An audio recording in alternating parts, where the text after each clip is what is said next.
কোনো কিছু না জেনে কারো প্রতি আসক্ত হওয়া যে কতটা ভয়ঙ্কর হতে পারে সেটা ভালোভাবেই বুঝতে পেরেছি মধুসূদন। কাজের সূত্রে মন্দার পাহাড়ের জঙ্গলে গিয়ে পূর্ণিমা নামের এক আদিবাসী মেয়ের সঙ্গে তার জীবন হঠাৎই অঙ্গাঅঙ্গিভাবে জড়িয়ে পড়ে। পূর্ণিমা যে অলৌকিক শক্তির অধিকারিণী সেটা প্রথমে বুঝতে পারেনি মধুসূদন। পরে মধুসূদন সেটা জানতে পেরে পূর্ণিমার কাছ থেকে নিজেকে সরিয়ে আনার চেষ্টা করে, কিন্তু পূর্ণিমার অলৌকিক ক্ষমতার কাছে হার মানতে হয় তাকে। তার জীবন ধীরে ধীরে বিষাদময় হয়ে উঠতে থাকে। পূর্ণিমা একে একে মেরে ফেলে মধুসূদনের বন্ধু বিমল, তার স্ত্রী ও মধুসূদনের বাবাকে। এমনকি মধুসূদনেরও জীবন সংকট দেখা দেয়। এই ভয়ঙ্কর বিপদের হাত থেকে মুক্তি পেতে তার দাদার মুখে তারানাথ তান্ত্রিকের কথা শুনে সে তারানাথের কাছে ছুটে আসে, তাকে সমস্ত ঘটনাটা খুলে বলে। এরপর তারানাথ কিভাবে মধুসূদনকে এই বিপদের হাত থেকে রক্ষা করে, আর জঙ্গলের মধ্যে এই বা ছিল এই অলৌকিক ক্ষমতার অধিকারিণী পূর্ণিমা নামের মেয়েটি, সমস্ত কিছু জানতে হলে স্বয়ং তারানাথের মুখ থেকে শুনুন তার জীবনের আরেক অভিজ্ঞতার ঘটনা। গল্প পাঠ ও গল্পের সূত্রধার আমি ব্রতদীপ। তারানাথ তান্ত্রিকের ভূমিকায় পার্থ ও অন্যান্য চরিত্রে সাগ্নিক, অভিযান, বর্ণিশা, আকাশ, পূজা, সুপ্রিয় ও বুবাই। শুরু হচ্ছে আজকের ভয়ানক তন্ত্রের কাহিনী, তারানাথ তান্ত্রিক ও দেবী সিংহেশ্বরীর আবির্ভাব।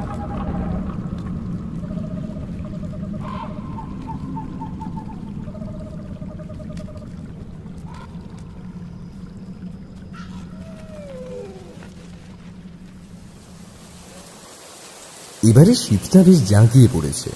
তার মধ্যে গত দুদিন আবার বৃষ্টিও শুরু হয়েছে। অফিস থেকে ভিজে ভিজে কোনো রকমে বাড়ি ফিরি তারানাথের কথা মনে পড়ে গেল। অফিসের কাজের চাপের জন্য তারানাথের বাড়ি বেশ কয়েকদিন যাওয়া হয়নি। আজ আকাশে মেঘ জমেছে, মাঝে মধ্যে হালকা হালকা বৃষ্টিও হচ্ছে। এই অবস্থায় আর ঘরে বসে থাকতে মন টিকল না। গায়ে একখানা শাল জড়িয়ে একটা ছাতা নিয়ে বেরিয়ে পড়লাম। যাওয়ার পথে মোড়ের দোকান থেকে গরম গরম বেগুনি আর তেলে ভাজা কিনে হাঁটতে হাঁটতে তারানাথের বাড়ি মঠ লেনে হাজির হলাম। দরজায় কিছুক্ষণ টোকা দেওয়ার পরে কিশোরী সেন এসে দরজা খুলে দিল। আমাকে দেখা মাত্রই কিশোরী বলল, আরে ভাইয়া, এসো এসো, তোমায় নিয়েই কথা হচ্ছিল। তোমার আজকাল অফিসের চাপ খুব বেড়েছে শুনেছি, তাই আর তোমার বাড়িতে ডাকতে গেলাম না। ভালোই হলো তুমিও চলে এসেছো। তারপর আমার হাতে তেলে ভাজা আর গরম বেগুনির দিকে দৃষ্টি নিক্ষেপ করে কিশোরী বলল, আরে কি করেছো কি? এই বৃষ্টি ভেজা সন্ধ্যায় গরম গরম বেগুনি আর তেলে ভাজা, আজ তো পুরো জমে যাবে হে। এসো এসো। আমি আর কিশোরী দুজনেই তারানাথের কাছে গিয়ে বসলাম। একটু বাদেই তারানাথের মেয়ে চারি এসে চা দিয়ে গেল। খাওয়া দাওয়ার পর্ব শেষ করে তারানাথ একটা তৃপ্তির ঢেকুর তুলে বলল, আজ বিকেল থেকে বৃষ্টিটা বেড়েছে, তার সাথে সাথে ঠান্ডাটাও বেশ জাঁকিয়ে পড়েছে। এই বয়সে ঠান্ডায় আর এই বৃষ্টির মধ্যে বাইরে বেরোতে মন চায় না। ঘরে একা বসে বসে বিরক্ত হচ্ছি না। তোমরা এসে বেশ ভালোই করেছ। সন্ধ্যাটা বেশ গল্প করে পেরিয়ে যাবে। কিশোরী বলল, আমাদেরও ঘরে বসে আর ভালো লাগছিল না। বেশ কয়েকদিন ধরে আপনার কাছে আসা হয়নি। আজ বৃষ্টির আবহাওয়া দেখে আপনার কথা মনে পড়ে গেল। তারানাথ খানিকটা চটে গিয়ে বলল, এমনিতে তো আমার কথা তোমাদের মনে পড়ে না। যাই হোক, ভালো করেছো এসে, ভালোই করেছো। আমি অফিস থেকে ফেরার সময় দোকান থেকে দুটো পার্সিং শু কিনেছিলাম। তার মধ্যে অবশিষ্ট একটা এখনো আমার পাঞ্জাবির পকেটে ছিল। আমি সেটা তারানাথকে দিয়ে বললাম, দূর ওর কথা ছাড়ুন তো, তার চেয়ে ভালো আপনি আপনার অভিজ্ঞতার একখানা গল্প বলুন দেখি। তারানাথ খুশি হয়ে পার্সিং শোটা ধরিয়ে ধোঁয়া ছাড়তে ছাড়তে বলল, তাহলে শোনো, আমি আজ যে ঘটনাটি বলবো সেটা ঘটেছিল আমার এক দূর সম্পর্কের আত্মীয়র সাথে। পরে সে এসে আমাকে তার সমস্যার কথা বললে আমি তার সমস্যার সমাধান করি। তাহলে ঘটনাটা তোমাদের শুরু থেকেই বলি, কেমন? আমি যার কথা বলছি সে বন দপ্তরে চাকুরি করে। একদিন সকালে স্নান করে পুজো সেরে সবে বসেছি, চারি এসে বলল বাইরের ঘরে একজন বসে আমার জন্য নাকি অপেক্ষা করছে। আমি ভাবলাম কোনো খদ্দের টদ্দের হবে হয়তো। বাইরের ঘরে বেরিয়ে এসে দেখি মধুসূদন, আমার পিসির দেশের বাড়ির লোক। ওর সাথে আবার শেষ দেখা হয়েছিল যখন পিসি গত হয়েছিলেন তখন। তারপর থেকে আমারও আর পিসির বাড়ি যাওয়া হয়নি। তোমরা তো জানো আমি যৌবনকালে বাড়িতে বেশি দিন থাকতাম না। আজ এই গ্রামে তো পরের দিন অন্য গ্রামে ঘুরে বেড়াতাম। তাই আমার জ্ঞাতি কুটুমদের বাড়ি যাওয়ার সময় একেবারেই ছিল না। যাই হোক, আমি ঘরে ঢুকতে মধু আমাকে বলল, পেন্নাম হই ঠাকুর মশাই, আশা করি কুশলে আছেন। দাদার মুখে আপনার অনেক কথা শুনেছি, তাই বিপদে পড়ে আপনার কাছে ছুটে এলাম। মধু আমাকে ঠাকুর মশাই বলেই ডাকত। আমি তার কাছে পিস্তুত ভাইয়ের ভালো মন্দ খবর নিয়ে সে কি জন্য এসেছে তা জানতে চাইলাম। যদিও ঘরে ঢুকতে একটা আঁশটে গন্ধ আমার নাকে এসেছে। মধুসূদনের উপর আমি আসন্ন বিপদের কালো ছায়া দেখতে পেয়েছি। তবুও আমি একবার তার কাছ থেকে শুনতে চাই তার কি বিপদ হয়েছে। পুরো ব্যাপারটা ভালো করে জানতে পারলে আমার কাজে সুবিধাই হবে। মধুসূদন বলল, সাঁওতাল পরগনার দুমকা জেলায় মন্দার পাহাড়ের যে জঙ্গল রয়েছে সেই জঙ্গলেই এখন আমার পোস্টিং। এমনিতে জায়গাটা স্বাস্থ্যের পক্ষে খুবই ভালো, ওখানকার জলে হজম খুব ভালো হয়। তবে পাহাড়ের আশেপাশে কোনো সভ্য লোকের বসবাস নেই। পাহাড়ের কোলে জঙ্গলের মধ্যে বসবাস করে সাঁওতাল, ওরাও, মুন্ডা এই ধরনের নানা উপজাতির লোকেরা। লোকগুলো এমনিতে খুবই ভালো। সমাজের সভ্য মানুষদের মতো ওরা কোনোদিন কারোর সাথে প্রতারণা করে না। ওরা সাদাসিধে ও সরল। আপনি কোনো বিপদে পড়ে ওদেরকে বললে ওরা সাথে সাথেই আপনার সাহায্যের জন্য এগিয়ে আসবে। আবার অন্যদিক থেকে দেখতে গেলে ওরা অত্যন্ত উগ্র আর নিষ্ঠুর। ওরা যদি কোনোভাবে জানতে পারে যে আপনি ওদের কোনো ক্ষতি করার চেষ্টা করছেন, তাহলে ওরা নৃশংসভাবে আপনাকে মেরে ফেলবে। এই উপজাতির লোকগুলোকে বাদ দিলে আর এক শ্রেণীর লোক থাকে এই জঙ্গলের মধ্যে। আদিবাসীরা বলে এই লোকগুলো নাকি পিশাচ সিদ্ধ। ভূত, প্রেত, পিশাচ, ডাকিনী, হাঁকিনী এই সব রকম অপদেবতা নাকি তাদের বশে থাকে। এই পিশাচ সিদ্ধ লোকেরা জঙ্গলের গভীরে সিংহেশ্বরী দেবীর উপাসনা করে। আদিবাসীরা বলে দেবী সিংহেশ্বরী হলেন একজন ভয়ানক অপদেবী। পিশাচ সিদ্ধ সাধকেরা সকলে এই বনদেবীর পূজা করে থাকেন। প্রতি মাসের কৃষ্ণা একাদশীর রাতে তাঁর পুজো হয়। দেবীকে সন্তুষ্ট রাখার জন্য প্রতি মাসে পুজোতে ছাগল, মোরগ, ভেড়া ইত্যাদি বলি দেওয়া হয়। শুধুমাত্র সেই পুজোর সময়টা বাদ দিলে আদিবাসীরা আর কোনো সময় জঙ্গলের এত গভীরে যায় না। ওই একটা সময় বাদ দিয়ে অন্য সময় আদিবাসীরা এই পিশাচ সিদ্ধ সাধকদের ধারে কাছেও যায় না। আমি একবার জঙ্গলে টহলদারি করতে ওদের কাছে গিয়ে পড়েছিলাম, আর তখন থেকেই এই বিপদ আমার পিছু নিয়েছে। কোনো মতেই আমি তার থেকে মুক্ত হতে পারছি না। আমি যতই তাকে ঝেড়ে ফেলার চেষ্টা করি না কেন, সে ততই আমার উপর তার মোহ বিস্তার করে। মনে হয় সে আমাকে আর বাঁচতে দেবে না। মধুসূদনের কথা শুনে আমি বললাম, তুমি কি বিপদের কথা বলছো আমি তো সেটাই বুঝতে পারছি না। জঙ্গলে ঘুরতে গিয়ে তোমার কি বিপদ হয়েছে সেটা না বললে আমি কিভাবে তোমাকে বিপদ থেকে রক্ষা করি বলো তো? সব বলছি ঠাকুর মশাই, আপনাকে পুরো কথা না বললে আপনি বুঝতে পারবেন না, তাই আমি শুরু থেকেই সব বলছি। একদিন জঙ্গলে ঘুরতে ঘুরতে আমি অনেক গভীর জঙ্গলে চলে গিয়েছিলাম। অনেকটা পথ চলার ফলে আমার প্রচণ্ড তৃষ্ণা পেয়েছিল। চারিদিকে অনেক খোঁজাখুঁজির পরেও কোথাও একটা জলাশয় দেখতে পেলাম না। তৃষ্ণার্ত অবস্থায় দিশাহারা হয়ে ঘুরতে ঘুরতে বনের মধ্যে আমি একটা পর্ণ কুটির দেখতে পেলাম। কুটিরের সামনে গিয়ে আমি দেখলাম কুটিরের খুব কাছেই একটা আমলকি গাছের নিচে সম্পূর্ণ বস্ত্রহীন অবস্থায় একজন লোক বসে ধ্যান করছে। তার গায়ের রং কয়লার মতো কুচকুচে কালো। তার মাথার চুল এবং মুখের দাড়ি মাটিতে এসে স্পর্শ করেছে। লোকটি গভীরভাবে ধ্যানমগ্ন। কুটিরের আশেপাশে আর কাউকে দেখতে পেলাম না। তৃষ্ণায় তখন আমার বুকের ছাতি ফেটে যাচ্ছে। আমার শরীরে যেন আর শক্তি নেই। আর কিছুক্ষণের মধ্যেই যদি আমি জল না পাই তাহলে হয়তো আমার প্রাণটা এবার বেরিয়েই যাবে। এইসব নানা চিন্তায় আর প্রাণ হারানোর আশঙ্কায় তখন আমার মাথা কেমন ঘুরতে শুরু করে দিয়েছে। লোকটির ধ্যান ভাঙারও কোনো আশা আমি দেখতে পেলাম না। তাহলে কি প্রাণ বাঁচার আর কোনো আশা নেই?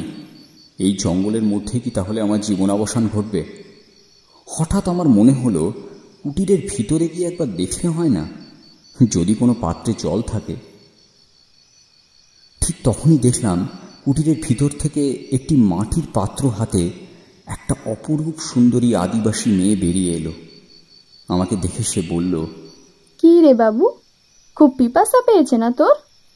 আমি আর কোনো কিছু না ভেবেই বললাম, হ্যাঁ, একটু জল পাওয়া যাবে? মেয়েটি বলল, তোর লাগেই তো এই মাটির ভাঁড়ে করে জল নিয়ে এলুম। মেয়েটির কথা বলা শেষ হতে না হতেই আমি তার হাতের থেকে মাটির পাত্রটা নিমেষে ছিনিয়ে নিয়ে ঢকঢক করে পাত্রের সমস্ত জলটা পান করে নিলাম। জল পান করার পর আমার ধরে যেন প্রাণ এলো। আমি জলের পাত্রটা মেয়েটির হাতে দিতে গিয়ে তার হাতের সাথে আমার হাতটা সামান্য ঠেকল। কি কোমল আর নরম তার হাতখানা! মেয়েটিকে দেখতেও অতীব সুন্দরী। মাজা পিতলের মতো তার গায়ের রং, দেবী প্রতিমার মতো সুন্দর তার মুখখানা। চোখের মধ্যে তার অমোঘ আকর্ষণ। চোখের দৃঢ় আকর্ষণ আর এই অপ্সরার মতো রূপকে উপেক্ষা করতে পারে এমন কোনো পুরুষ মানুষ এই পৃথিবীতে খুব কমই আছে। আমি বেশ কিছুক্ষণ মন্ত্রমুগ্ধের মতো তার দিকে চেয়েছিলাম। হঠাৎ মেয়েটি আমাকে বলল, বাবু, অমন করে আমার মুখ পানে যে কি দেখছিস? আমি হকচকিয়ে গিয়ে বললাম, কই, কিছু দেখিনি তো। তারপর আমি মেয়েটাকে জিজ্ঞেস করলাম, তোমার নাম কি? মেয়েটি বলল, আমার নাম পূর্ণিমা আছে বাবু। আমি মনে মনে ভাবলাম, সত্যি মেয়েটার নামের সঙ্গে রূপের মিল আছে বলতে হবে। পূর্ণিমার চাঁদ যেমন তার সোনালি আলোতে ধরিত্রীকে আলোকময় করে তোলে, এই রমণীয় সেই রকম তার রূপের আলোয় যেন সারা বনকে আলোকিত করে তুলেছে। মেয়েটিকে দেখে মনে হয় স্বর্গের কোনো দেবী যেন মর্তলোকে নেমে এসেছে। আমি মেয়েটিকে জিজ্ঞাসা করলাম, আচ্ছা, কুটিরের বাইরে বসে যিনি ধ্যান করছেন উনি তোমার কে হন? ওটা আমার মরদ, সুকুনাথ তান্ত্রিক। আমি মেয়েটির কথা শুনে আকাশ থেকে পড়লাম। এত সুন্দর ফুলের মতো একটি মেয়ের স্বামী নাকি ওই কালো কুচকুচে লোকটা! আমি মন থেকে এটা কোনো মতেই মেনে নিতে পারছিলাম না। আমি মেয়েটিকে জিজ্ঞাসা করলাম, উনি কি সবসময় ধ্যানই করেন? না, সুকু পুরা দিনটা ধ্যান করে। নিশি নামলে ধ্যান ভেঙে ও ফল জল খায়। আমি মেয়েটির কথা শুনে অবাক হলাম। এই অঞ্চলের আদিবাসী মেয়েরা তো তাদের স্বামীর নাম ভুল করেও মুখে উচ্চারণ করে না, আর এই মেয়েটি নির্দ্বিধায় তার স্বামীর নাম উচ্চারণ করছে। আমি বললাম, ঠিক আছে, আমি চলি তাহলে। তোমাকে অনেক ধন্যবাদ আমায় জল দেওয়ার জন্য। ঠিক আছে, আয় বাবু। সেই দিনে ফরেস্ট বাংলোয় ফিরে রাতে খাওয়ার পর আমি শুয়ে শুয়ে অনেকক্ষণ মেয়েটির কথা ভাবছিলাম। এত সুন্দরী একটা মেয়ে জঙ্গলের মধ্যে এইভাবে জীবন কাটাচ্ছে। না জানি সুকুনাথ তান্ত্রিক তাকে কোথা থেকে ধরে এনে মন্ত্র বলে তাকে বশ করে রেখেছে। মেয়েটির বাড়ি কোথায় ছিল সেসব তো কিছুই জিজ্ঞেস করা হয়নি। কাল তাহলে একবার মেয়েটির কাছে গিয়ে তাকে সবকিছু জিজ্ঞেস করে দেখতে হবে। তার এইভাবে জঙ্গলের মধ্যে জীবন কাটানোর কারণ কি? সুকুনাথ তান্ত্রিক তো দিনের বেলা ধ্যান করেন, উনি তো এইসবের কোনো কিছু জানতেই পারবেন না। এই সুযোগ হাতছাড়া করা ঠিক হবে না। মনে মনে ঠিক করলাম আগামীকাল আবার ওখানে যাব। পরের দিন সকালে বেরিয়ে পড়লাম। জঙ্গলের গভীরে গিয়ে কুটিরটার কাছে গিয়ে দাঁড়াতেই দেখি আগের দিনের মতোই সেই আমলকি গাছটার নিচে সুকুনাথ তান্ত্রিক বিবস্ত্র অবস্থায় বসে ধ্যান করছে। আমি কুটিরের দরজার কাছে গিয়ে 2-3 বার পূর্ণিমা বলে ডাকতেই কুটিরের ভিতর থেকে মেয়েটি বেরিয়ে এলো। আমাকে দেখে সে বলল, এ কি বাবু, তুই আজ আবার আইছিস? আমি তোমার সম্বন্ধে জানতে চাই, কেন তুমি এই জঙ্গলের মধ্যে এই তান্ত্রিকটার সাথে পড়ে আছো? তোমারও তো জীবনের স্বাদ আহ্লাদ আছে, তুমি সেই সবকিছু বিসর্জন দিয়ে কেন এই জঙ্গলের মধ্যে পড়ে থাকবে? আমি কাল তোকে বললাম লাই, সুকু আমার মরদ আছে, তাহা আমি তাকে নিয়ে এই বনে থাকবো না তো কোথায় যাব? এই বনে আমাদের সব কিছু আছে। তুই আমাকে কি স্বাদ আহ্লাদ ও কি সব বলছিলি জানো? সেসব মেটাতে তো বনের ফুল পাখি গাছের ফল আছে। তুমি বিয়ের আগে কোথায় থাকতে সেই কথা তো বললে না? ও সব জেনে তুই কি করবি? আমি বিয়ের আগে কোথায় থাকতাম না থাকতাম? আরে বলোই না, কি হয়েছে বললে? সেসব তোর জেনে কামলাই, তুই এখন এখান থেকে চলে যা। আমি আর কিছু না বলে ওখান থেকে চলে এলাম। রাত তখন অনেক হয়েছে। রাতের খাবার খেয়ে দরজাটা ভেজিয়ে আমি চেয়ারে বসে একটা বই পড়ছিলাম। হঠাৎ বেশ জোরে জোরে দরজায় টোকার শব্দ হলো। আমি মনে মনে ভাবলাম, এত রাতে আবার কে এলো? আদিবাসীরা কেউ এত রাতে তো খুব বিপদে না পড়লে আসবে না। তাহলে কে আসতে পারে? বড় অফিস থেকে অফিসের কোনো লোক এত রাতে জঙ্গলে আসবে না।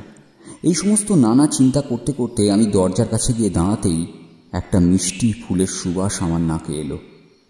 দরজার ওপাশ থেকে আমি শুনতে পেলাম একটা মহিলা কণ্ঠস্বর। মহিলাটি বলছে, আমি পূর্ণিমা, দোর খোল বাবু। আমি আর কিছু চিন্তা না করেই দরজাটা খুলে দিলাম। সাথে সাথে মেয়েটা ঘরে ঢুকে আমাকে জড়িয়ে ধরল। আমি এই ঘটনাটার জন্য প্রস্তুত ছিলাম না। আমি বললাম, এ কি করছো তুমি? আমাকে এরকমভাবে জড়িয়ে ধরলে কেন? মেয়েটি বলল, তুই ছাড়া আমার যে আর কেউ লাই বাবু। কেন? আজ সকালে তুমি যে বললে তোমার স্বামী সুকুনাথ তান্ত্রিক তোমার সব কিছু। সে তো ছিল বাবু, কিন্তু সে যে এখন আর লাই। তাকে যে মাতুন্ডি দেবী খাইয়া ফেলিছে। মাতুন্ডি দেবী খাইয়া ফেলিছে মানে? মাতুন্ডি তো তোমাদের দেবী, সে কেন তার ভক্তকে খেয়ে ফেলবে? তুই জানিস লাই বাবু, মাতুন্ডি খুব ভয়ানক দেবী আছে। তার পুজোয় একটু বেলিও মলে সে সব ভাইকে শেষ করে দিবে। আমি পূর্ণিমাকে সান্ত্বনা দিয়ে বললাম, যা হওয়ার তা তো হয়ে গিয়েছে, কিছু চিন্তা করো না। আমি কাল গিয়ে সুকুনাথ তান্ত্রিকের দেহের সৎকার করে আসব। না বাবু, ওখানে গিয়ে আর কোনো লাভ হবে ক্লাই। দেবী মাতুন্ডি যাকে খায় তার গতরের এতটুকু আর পাওয়া যায় না। তুই আমাকে আশ্রয় দিবি তো বাবু তোর ঘরে? বল না, দিবি তো? আমি প্রথমে একটু ভাবলাম, তারপর বললাম, ঠিক আছে, তুমি আমার ঘরের বারান্দায় থাকতে পারো। সারাদিন বাড়ির কাজ আর রান্না বান্না করে দেবে। মাসের শেষে কত টাকা তোমার বেতন লাগবে বলো তো? আমার কোনো পয়সা লাগবে ক্লাই বাবু, তুই শুধু খাতে আর থাকতে দিলেই হবে। ঠিক আছে, ঠিক আছে, তুমি যখন টাকা নিতে রাজি নও তখন আমার আর কিছু বলার নেই। আজ অনেক রাত হয়ে গেছে, তুমি বারান্দায় একটা চাটাই বিছিয়ে আজকের মতো শুয়ে পড়ো। আগামীকাল আমি বাজার থেকে তোমার জন্য একটা কম্বল আর চাদর নিয়ে আসব। মেয়েটি আর কিছু না বলে বারান্দায় গিয়ে চাটাই বিছিয়ে শুয়ে পড়ল। গ্রীষ্মের দিন, তাই চাটাইতে শুতে খুব বেশি অসুবিধে হওয়ার কথা নয়। তাও আমি মনে মনে ঠিক করলাম যে মেয়েটির জন্য দুমকা বাজার থেকে একটা কম্বল, বালিশ এবং একটা চাদর আনতে হবে। যাই হোক, মেয়েটা প্রতিদিন বাড়ির কাজ করবে, কিন্তু টাকা নেবে না। মালিক হিসেবে আমারও তো একটা কর্তব্য আছে তার ভালো মন্দ দেখার। পরের দিন সকালে আমি ফরেস্ট জিপটা নিয়ে দুমকা বাজারে গিয়ে ঘরের দরকারি কিছু জিনিসপত্র এবং মেয়েটির জন্য কম্বল, চাদর ইত্যাদি কিনে নিয়ে এলাম। বাজার থেকে যখন বাংলোতে ফিরলাম তখন দুপুর হয়ে গেছে। আমি দেখলাম মেয়েটা রান্না চড়িয়েছে। আমাকে দেখে সে বলল, বাবু, বাবু তুই এসেছিস? তুই ঘরে ছিলি না? আমার খুব ডর লাগছিল। এখানে পোস্টিং নিয়ে আসার পর আদিবাসী ভাষা শুনে শুনে আমি এখন ওদের সব কথাই বুঝতে পারি। আমি বললাম, কেন, তোমার ভয় লাগছিল কেন? তা ডর লাগবে ক্লাই? অত বড় ঘরটায় আমি একা মেয়ে মানুষ। এই গভীর জঙ্গলের মধ্যে থাকতে তখন তোমার ভয় লাগতো না, আর এখন এখানে থাকতে ভয় লাগছে? ওখানে আমার ডর লাগবে কেন? ওখানে তো সারাদিন আমার মরদটা আমার কাছে থাকতো। আচ্ছা আচ্ছা, বেশ বেশ, এবার আমি তো চলে এসেছি, আর তোমার কোনো ভয়ের দরকার নেই। তবে তুমি বাড়ির বাইরে বেরোবে না। মুন্ডা বা সাঁওতাল পাড়ার লোকেরা কেউ তোমাকে দেখে ফেললে ওরা আমাকেই সন্দেহ করবে। তুমি অসহায় অবস্থায় পড়ে গেছো, আর তাছাড়া আমি তোকে তোমাকে আর বলতে হবে ক্লাই বাবু, আমি বুঝতে পারছি তুই কি বলবি। তোর কোনো ভয় নাই, আমাকে কেউ দেখতে পাবে ক্লাই, আমি সারাক্ষণ এই ঘরেই থাকবো। আমিও জানি দুজন ডাগর মেয়া মরদকে একটা ঘরে রইতে দেখলে পাড়ার লোক কুৎসা করবে। তুই কোনো ভাবনা করিস না, আমি থাকতে তোর কোনো বিপদ হবে ক্লাই। আমি মেয়েটির কথায় ভরসা পেয়ে স্নান করতে চলে গেলাম। স্নান করার পর মেয়েটির হাতে রান্না খেয়ে আমার বেশ ভালো লাগলো। বেশ ভালো রান্নার হাত মেয়েটির। আমি তাকে জিজ্ঞেস করলাম, এত ভালো রান্না তুমি কোথায় শিখলে? মেয়েটি হেসে বলল, কোথায় আর শিখবো, অমনি সব শিখে গেছি। আমি মেয়েটির কথা একটু অবাক হলাম, কিন্তু তাকে কিছু বললাম না। এইভাবে বেশ কয়েকদিন ভালোভাবেই কেটে গেল। পূর্ণিমার রান্না বান্না এবং ঘরের কাজ সবকিছু নিজের মতো করেই করত। একরকম ধরতে গেলে আমার অগোছালো ঘরটাকে সে নতুন করে গুছিয়ে দিয়েছিল। তার কাজ ছিল সব সাজানো গোছানো। নিজের বউ থাকলেও হয়তো এত সাজিয়ে গুছিয়ে রাখতে পারত না। আমার কখন কী জিনিস দরকার সেটা এই কদিনের মধ্যেই সে বুঝে গিয়েছিল, তাই আমার বলার আগেই হাতের কাছে সব জিনিস এনে হাজির করত। একদিন রাতে আমি বসে বসে বই পড়ছি। ছোট থেকেই বই পড়তে আমার খুব ভালো লাগে। হঠাৎ দেখি পূর্ণিমা আমার ঘরে এসেছে। আমি তাকে দেখি হকচকিয়ে গিয়ে জিজ্ঞেস করলাম, এ কি তুমি আমার ঘরে? আমার ঘুম আইছে না বাবু, দূর থেকে চাই দেখলাম তুই কোনো ঘুম আসনি, তাই ভাবলাম তোর সাথে দুটা গল্প করি। আমি এখন একটা বই পড়ছি, তুমি নিজের জায়গায় গিয়ে শুয়ে পড়ো। শুয়ে থাকতে থাকতে ঠিক ঘুম চলে আসবে। না বাবু, আমার ঘুম আসবে ক্লাই, তুই আমাকে ঘুম পাড়িয়ে দিবি বাবু? কি? আমি তোমাকে ঘুম পাড়িয়ে দেব? না, আমার দ্বারা এসব কাজ হবে না। তুমি পারলে নিজে গিয়ে ঘুমো, না হলে সারা রাত জেগে থাকো। তুমি এখন এসো। এই বাবু, তুই আমাকে অমন করে তাড়িয়ে দিচ্ছিস কেন? একটা কথা ভুলে যাসলা, এই আমি সেদিন তোকে জল দিয়ে তোর পোড়ানটো বাঁচাইছিলাম। তাতে কি হয়েছে? তৃষ্ণার্তকে জল দেওয়া মানুষের কর্তব্য। তুমি কি জল দিয়ে আমার মাথা কিনে নিয়েছো নাকি? তোরও তো আমার উপর কিছু কর্তব্য আছে নাকি? তুই তো সেদিন বনে কুটিরে যায় আমার মুখটার পানি চাইছিলি। তুই তো আমাকে বলেছিলি আমি কেন এই তান্ত্রিকটার সাথে এই বনে আছি। হ্যাঁ, আজ তো আমি আর বনে লাই, আজ আমি তোর কাছে আছি। তুই আমার সব কিছু আছিস, তাহলে আজ কেন আমাকে তুই ফিরাই দিচ্ছিস? আমি বুঝলাম মেয়েটার মতলব ভালো নয়, তাই আবার রেগে গিয়ে বললাম, এই তুমি কি বলতে চাইছো কি? এই সমস্ত আজে বাজে চিন্তা মাথা থেকে দূর করে গিয়ে ঘুমো। আর এখানে না পোষালে এক্ষুনি বাড়ি ছেড়ে চলে যাও। চলে যেতে তো আমি তোর কাছে আসি লাই বাবু, আমি এখন তোর কাছেই থাকবো। তুই চাইলেও আমাকে তাড়াতে পারবি লাই।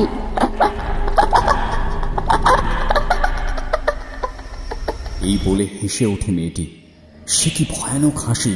তার হাসি শুনলে মনে হয় কোনো পিশাচিনী যেন মহা উল্লাসে হাসছে। এবার হাসি থামিয়ে মেয়েটি ধীরে ধীরে আমার কাছে এগিয়ে এসে বসল। তারপর সে বলল, আমার পানি চাই দেখ, আমার এই রূপ যৌবন এই কতর সব কিছু আজ আমি তোর কাছে উৎসর্গ করলাম।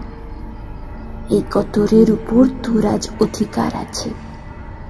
তুই চাইলে আজই এই কতরকে ভোগ করতে পারিস। না না, সরে যাও, সরে যাও আমার কাছ থেকে, আমি এসবের কিচ্ছু চাই না বলে আমি তার থেকে একটু দূরে সরে গেলাম। পূর্ণিমা আরও আমার কাছে সরে এসে বলল, লাজ করছিস কেন বাবু? এখানে তো কেউ নাই, কেউ আমাদের এই কথা জানতে পারবে ক্লাই। বলে তার কাছে আমায় টেনে নিল। আমি প্রাণহীন মূর্তির মতো নিশ্চল হয়ে গেলাম। সেই রাক্ষসীর হাত থেকে নিজেকে বাঁচানোর একটুও চেষ্টা করতে পারলাম না। আমার মনে হলো আমার শরীরের অঙ্গ প্রত্যঙ্গগুলো যেন আমার নয়, সেগুলো যেন অন্য কেউ চালনা করছে। সেই রাতে আমার অনিচ্ছা সত্ত্বেও আমি পূর্ণিমার সাথে মিলিত হলাম। এরপর থেকে প্রতি রাতে কেন জানি না আমার একটা নেশা হয়ে গেল। রাতে পূর্ণিমার কাছে না গেলে আমার কেমন যেন ফাঁকা ফাঁকা লাগতো। এইরকম ব্যাপার প্রায় 8-10 দিন ধরে চলল। তারপর আমার জীবনের প্রতি একটা বিশ্বাস জন্মাতে লাগলো।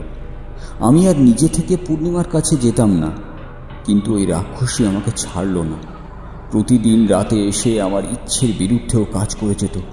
এরপর আমার বাংলো বাড়িতে একটা ভয়ঙ্কর দুর্ঘটনা ঘটে গেল।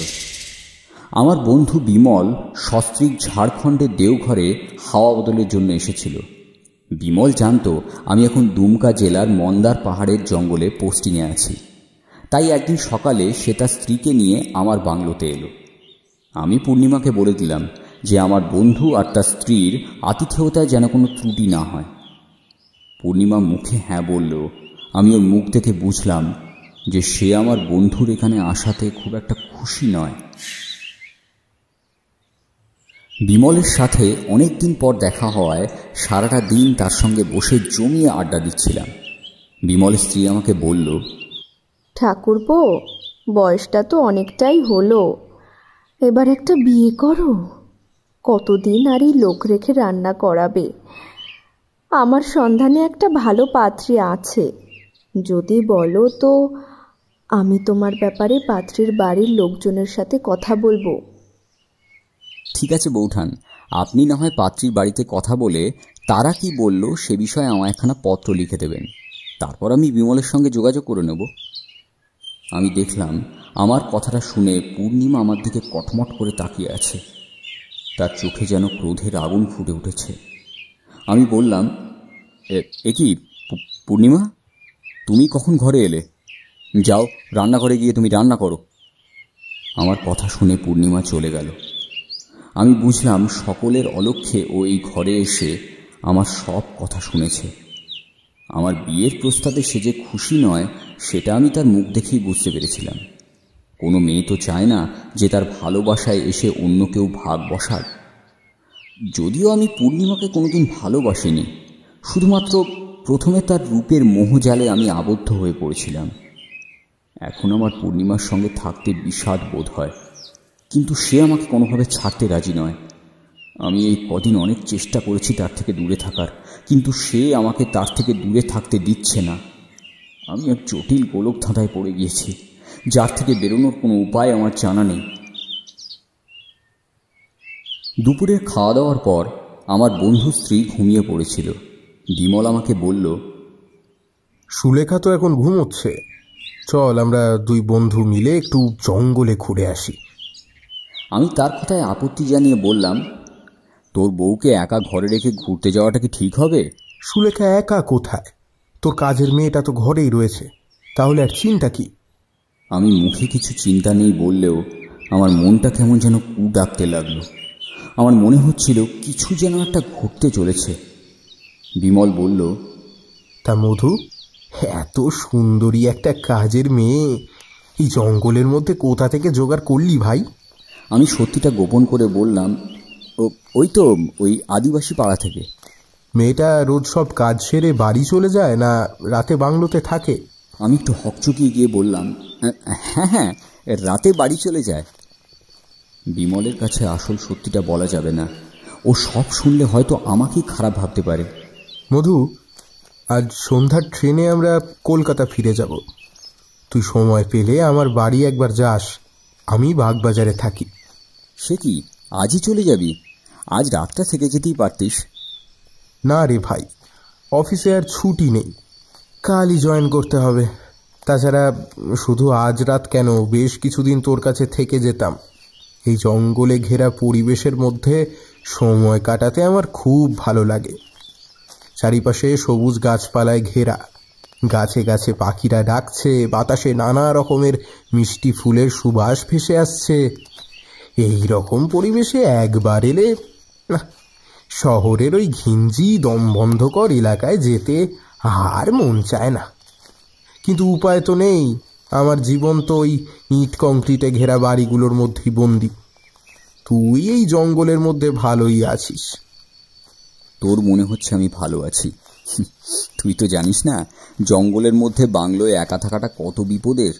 কেন, জঙ্গলে কোনো হিংস্র পশু আছে নাকি? না, সেরকম কিছু নেই, তবে হাতি আছে, যে কোনো সময় তারা হানা দেয়। আমি একাই বাংলোতে থাকি, আশেপাশে কোনো লোকের বসতিও নেই। আদিবাসীদের পাড়াটা এখান থেকে বেশ কিছুটা তফাতে। হাতি এসে যদি কোনোদিন বাংলোটা ভেঙে ফেলে, সেদিন শুনবি বাংলোর ভাঙা দেওয়ালের তলায় চাপা পড়ে অক্কা পেয়েছি আমি। আরে কি যে বলিস! আচ্ছা, তোর কাছে তো বন্দুক আছে নাকি? তা বিপদে পড়লে ওটা তো ব্যবহার করতে পারিস। সরকার আমাকে বন দফতরে চাকরি দিয়েছে বন্য প্রাণীদের রক্ষা করার জন্য, তাদের মেরে ফেলা বা আহত করার জন্য নয়। তবে বিপদে পড়লে তখন ভেবে দেখা যাবে কি করা যায়। বিমল আমাকে জিজ্ঞেস করলো, আচ্ছা, এই জঙ্গলে কোনো চোরা শিকারি আসে নাকি শিকার করতে? না, সেই রকম কিছু তো শোনা যায়নি, আর আমিও কোনোদিন কাউকে নিজের চোখে দেখিনি। তবে আদিবাসীরা মাঝে মধ্যে শিকারে বেরিয়ে খরগোশ, বনশুকর ইত্যাদি মারে। ওপর মহলের লোক এসে ওদের অনেকবার বারণ করে গেছে, কিন্তু ওরা শোনবার পাত্র নয়। তুই ওদের বারণ করিসনি বন্য প্রাণী শিকার করতে? প্রথমে এখানে এসে 2-1বার বারণ করেছিলাম, কিন্তু ওরা আমার কথা শোনেনি। আমি জঙ্গলে একা থাকি, বিপদে আপদে এই আদিবাসীরাই তো আমার আশা ভরসা। তাই এই সমস্ত ছোটখাটো ব্যাপার নিয়ে আমি ওদের সঙ্গে শত্রুতা বাড়ানো যুক্তিসঙ্গত মনে করি না, তাই আর কিছু বলিও না। এই সমস্ত নানা কথা বলে জঙ্গলে ঘুরতে ঘুরতে ঘণ্টাখানেক পর আমরা বাংলোয় ফিরে এলাম। বাংলোয় ঢুকে বিমল আর আমি দেখলাম সুলেখা তখনও বিছানায় উপুর হয়ে শুয়ে ঘুমোচ্ছে। কাণ্ডটা একবার দেখো, মহারানীর এখনো ঘুম থেকে ওঠা হয়নি। পূর্ণিমাকেও তো দেখছি না আশেপাশে, সে আবার কোথায় গেল? বিমল তার স্ত্রীর নাম ধরে বেশ কয়েকবার ডাকতে লাগলো। সুলেখা, এবার ঘুম থেকে ওঠো। ওহ, আমাদের সন্ধ্যে ট্রেন আছে, সে কি ভুলে গেলে? এবার যে বেরুতে হবে, সারাক্ষণ পড়ে পড়ে ঘুমোলে চলবে? সুলেখা কোনো সাড়া দিল না। এমনকি বিমলের এত জোরে জোরে ডাকার পরেও সে একটুও নড়াচড়া করল না। উপুর হয়ে সে যেমনভাবে শুয়েছিল ঠিক সেই রকমভাবেই শুয়ে রইল। বিমল আমাকে বলল, এ ভাই, এত জোরে জোরে ডাকছি, তাও সুলেখা নড়ছে না। কি ব্যাপার বলতো? ওর ঘুম তো এত গাঢ় নয়। বাড়িতে 1-2বার ডাকলেই সুলেখার ঘুম ভেঙে যায়। কি ব্যাপার? তোর বউ সম্বন্ধে তুই ভালো জানবি। সুলেখা, সুলেখা, না, এভাবে আর হবে না। এই কথা বলে বিমল সুলেখাকে ধরে চিৎ করে শুইয়ে দিল। সুলেখাকে ধরে চিৎ করাতেই আমি ভয়ে আঁতকে উঠলাম। এ কি? সুলেখার গলার নলিটা যে কাটা! কেউ যেন কোনো ধারালো অস্ত্র দিয়ে তার গলার নলিটা কেটে দিয়েছে। সারাটা বিছানা রক্তে ভিজে গিয়েছে। বিমল সুলেখার এমনতর অবস্থা দেখে কাঁদো কাঁদো গলায় বলল, মধু ভাই, দেখ না, দেখ সুলেখার কি হয়েছে, দেখ একবার। ও ও বেঁচে আছে তো? আমি সুলেখার দেহটা দেখেই বুঝতে পেরেছি যে সুলেখার দেহে আর প্রাণ নেই। বিমল বলল, মধু, তোদের এখানে কোথায় ভালো হাসপাতাল আছে ভাই? সুলেখাকে এখনই হাসপাতালে নিয়ে যেতে হবে। ওর অনেক রক্ত ঝরেছে, ওকে রক্ত দিতে হবে। শান্ত হবি বিমল। সুলেখাকে হাসপাতালে নিয়ে গিয়ে আর কোনো লাভ হবে না, কেননা ও অনেক আগেই মারা গিয়েছে। না না না, এটা হতে পারে না। বল না, এটা হতে পারে না। তুই আমাকে মিথ্যে বলছিস। তোর জিপটা বের কর, সুলেখাকে আমি হাসপাতালে নিয়ে যাব। না না না না, ওর কিচ্ছু হয়নি। আমি বলছি, শোন, তোর জিপটা বের কর, হাসপাতালে নিয়ে গেলেই ও ভালো হয়ে যাবে। এরকম পাগলামো করিস না বিমল, সুলেখা আর বেঁচে নেই, ওকে হাসপাতালে নিয়ে গিয়ে কোনো লাভ হবে না। বিমল আমার কাঁধে মাথা রেখে ডুগরে ডুগরে কাঁদতে লাগলো। একটু পরেই কান্না থামিয়ে বিমল বলল, মধু, তোর বাড়ির কাজের মেয়েটা কোথায়? ও তো জানবে সুলেখাকে এইভাবে মেরে গেল কি। বিমলের কথা শুনে আমার পূর্ণিমার কথা মনে পড়ল। সত্যি তো, জঙ্গল থেকে ঘুরে আসার পর বাংলোয় পূর্ণিমাকে একবারও দেখতে পেলাম না। এইদিকে বাংলোতে এত বড় একটা কাণ্ড ঘটে গেল, কিন্তু পূর্ণিমার কোনো পাত্তাই নেই। বিমল বলল, তোর কাজের মেয়েটা নিশ্চয়ই সুলেখাকে মেরে পালিয়ে গেছে। ওকে আমি পুলিশে দেব। কতদূর পালিয়ে বাঁচবে ও? শান্ত হ বিমল, আমাদের সমস্ত কাজ মাথা ঠান্ডা রেখে করতে হবে। আমি জানি খুব দরদ হচ্ছে তোর মেয়েটার জন্য, না? তা হবে না, এত সুন্দরী একটা মেয়েকে কাজে রেখেছিস, এই জঙ্গলের মধ্যে ঘরে সারাদিন দুজনে থাকিস। তুই কি ভাবছিস আমি কিছু বুঝি না? না, হ্যাঁ, তোর মেয়েটার জন্য দরদ তো হবেই। বিমলের কথা শেষ হতে না হতে একটা শব্দ শুনতে পেল দুজনে। কচমচ শব্দ করে কেউ যেন কিছু চিবিয়ে খাচ্ছে।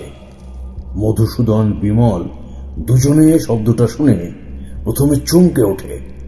তারা পিছন ফিরে তাকিয়ে দেখে তাদের পিছনে কখন যেন পূর্ণিমা এসে দাঁড়িয়েছে। পূর্ণিমার সারা মুখে রক্ত লেগে রয়েছে। পূর্ণিমা তার লকলকে জিভ দিয়ে তার মুখের চারপাশে লেগে থাকা রক্ত চেটে খাচ্ছে। তার চোখ দুটো জ্বলন্ত ভাটার মতো জ্বলছে। বিমল ও মধুসূদন পূর্ণিমার এরূপ রূপ দেখে ভয়ে হাউমাউ করে চিৎকার করে ওঠে। বিমল ও মধুসূদনের এমন অবস্থা দেখে পূর্ণিমা হা হা করে হেসে ওঠে। তারপর হাসি থামিয়ে বলে,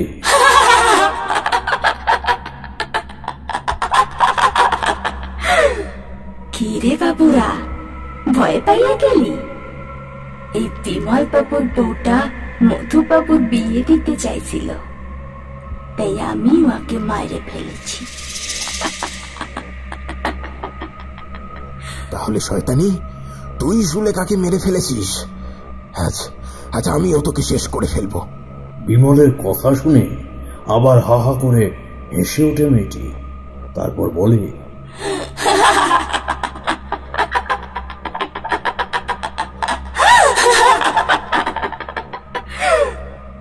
আমাকে মারা কি অত সহজ?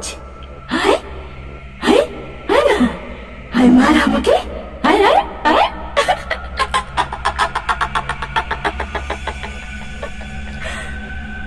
বিমল দ্রুত গতিতে পূর্ণিমার দিকে এগিয়ে গেল, কিন্তু সে পূর্ণিমার কাছে পৌঁছতে পারল না। পূর্ণিমার কাছে পৌঁছানোর আগে পূর্ণিমার একটা হাত লম্বা হয়ে এসে বিমলের গলাটা চেপে ধরল।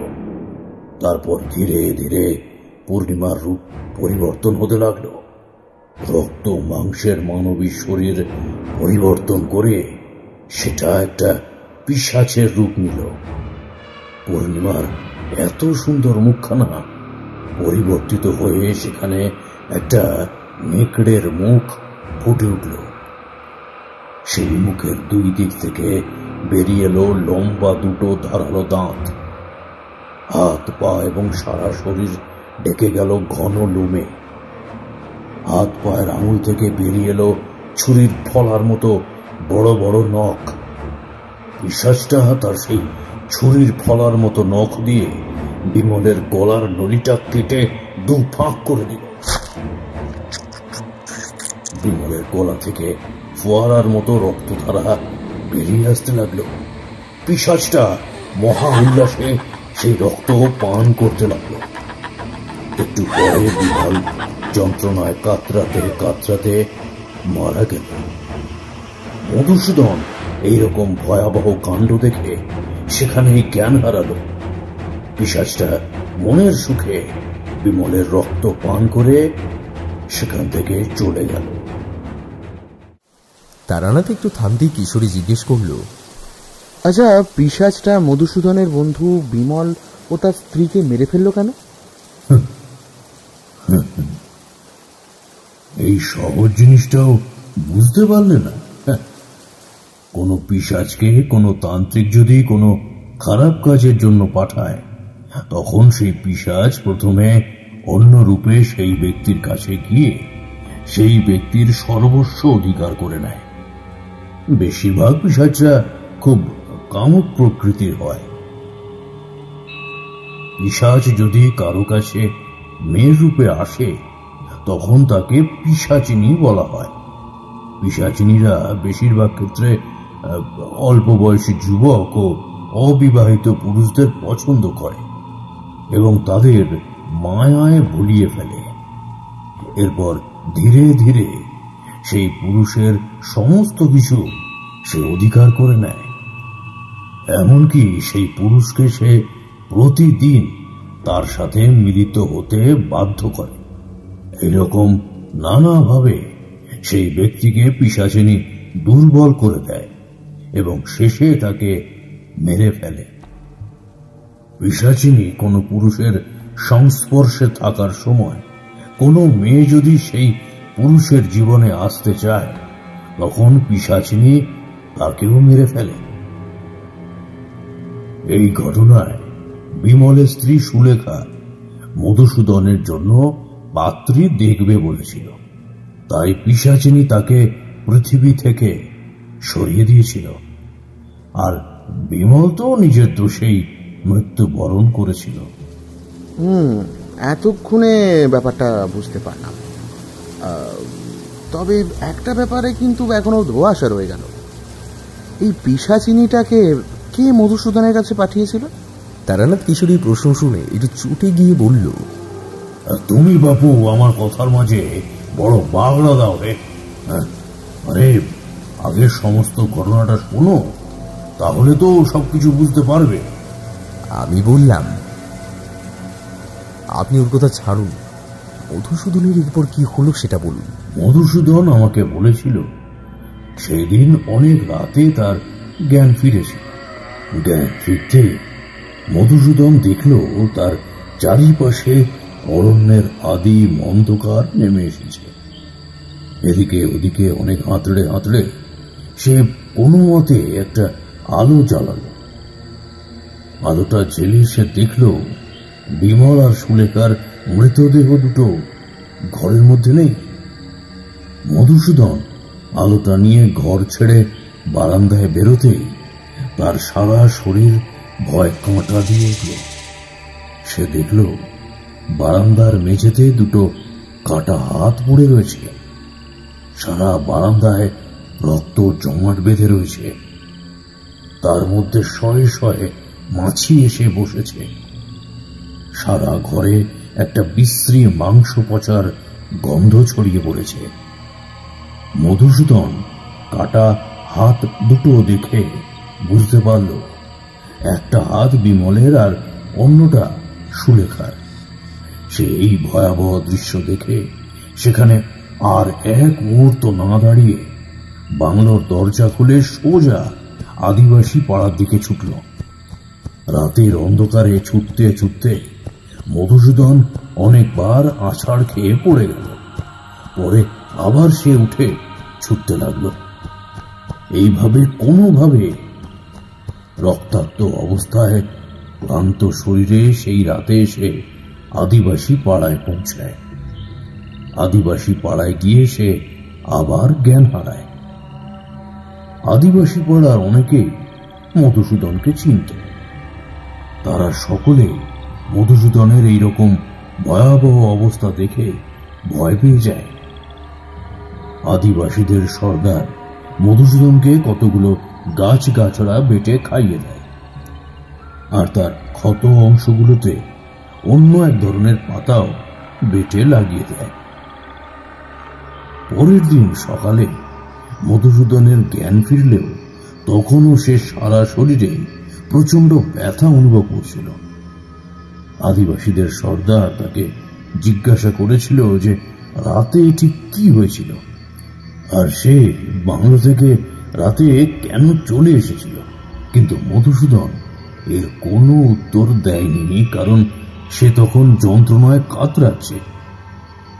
আদিবাসীদের সর্দার অনেক ভেবেও বুঝতে পারল না যে তারা এখন মধুসূদনকে নিয়ে কি করবে।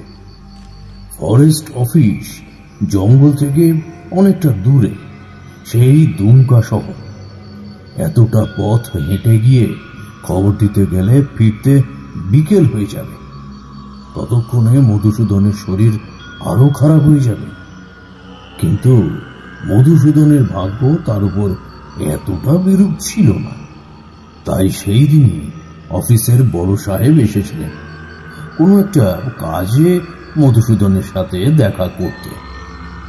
আদিবাসী পাড়ায় এসে তিনি যখন মধুসূদনের শরীরের অবস্থা দেখলেন, তখন তিনি মধুসূদনকে নিয়ে গিয়ে হাসপাতালে ভর্তি করে দিলেন।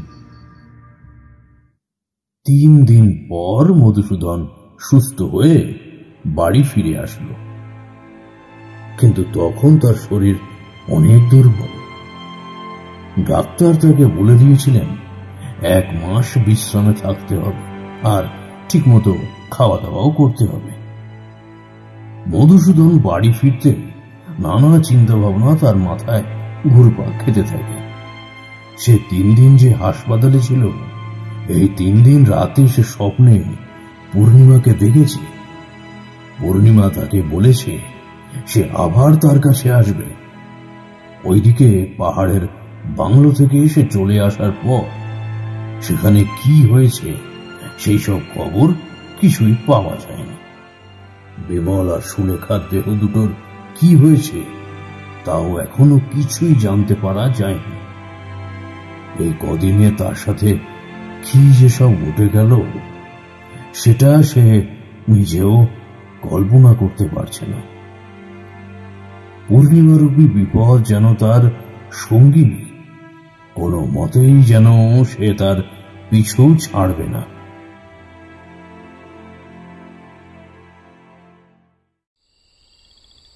রাতে খাওয়ার পর একটু তন্দ্রা ভাব এসেছিল মধুসূদনের।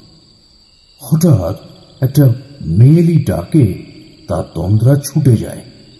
সে স্পষ্ট শুনতে পায় পূর্ণিমা তাকে বলছে, বাবু বাবু আমি এসেছি, দোর খোল।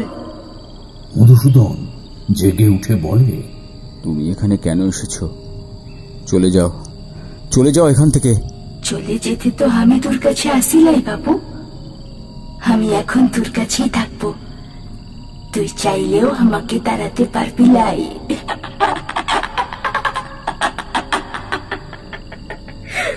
এই বলে হেসে ওঠে পূর্ণিমা। সে কি ভয়ঙ্কর হাসি! হাসি শুনে মধুসূদনের বুকটা ধুরু ধুরু করে কেঁপে ওঠে। মধুসূদন দেখে দরজাটা কখন যেন খুলে গেছে। সেটা দিয়েই ভেতরে এসে ঢুকছে একটা প্রাণী। প্রাণীটার মুখটা দেখতে নেকড়ে বাঘের মতো। প্রাণীটার 2 হাত এবং 2 পা রয়েছে। প্রাণীটা দেওয়াল বেয়ে কিছুটা উপরে ওঠার পর কোথায় যেন হাওয়ায় মিলিয়ে গেল। সাথে সাথে বুনো গন্ধটাও বাতাসে মিলিয়ে গেল। একটু পরে মধুসূদনের নাকে এলো একটা মিষ্টি ফুলের গন্ধ। তার একটু পরেই ঘরে এসে ঢুকলো পূর্ণিমা। পূর্ণিমাকে দেখে মধুসূদন জিজ্ঞাসা করল, তুমি এখানে কিভাবে এলে? পূর্ণিমা মৃদু হেসে বলল, আমরা সব জায়গায় যাইতে পারি। তুই কি ভাবছিলি বাবু, বোন থেকে চলে এলে তো আমার হাত থেকে ছাড়া হয়ে যাবে? না, আমি তোকে ছাড়বো ক্লাই।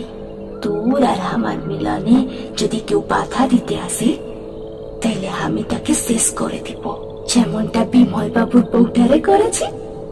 মধুসূদন জোরে চিৎকার করে বলে উঠল, চলে যাও, চলে যাও তুমি, আর একদম আমার কাছে আসবে না, একদম না।